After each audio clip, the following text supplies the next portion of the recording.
Izložbi rasterao. To je, žure cijelu izložbu. Danas imao čast izložbe. Da, znam rekao. Azijate, Kavkazce, sve raskida 8 mjeseci štene. Privedu mu Azijatu s leđa.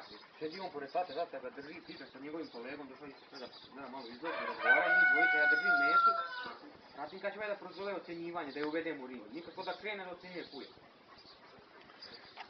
U jednom sekundu, u delići sekunde, Karđec opet ima top drvena ograda, ali već ako malo lošija, to je bio manjež za ponije.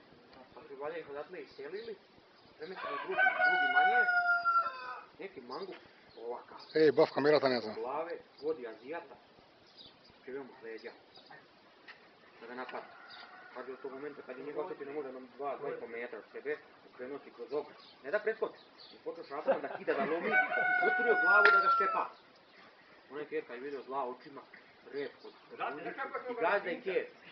Znam, pričao si mi.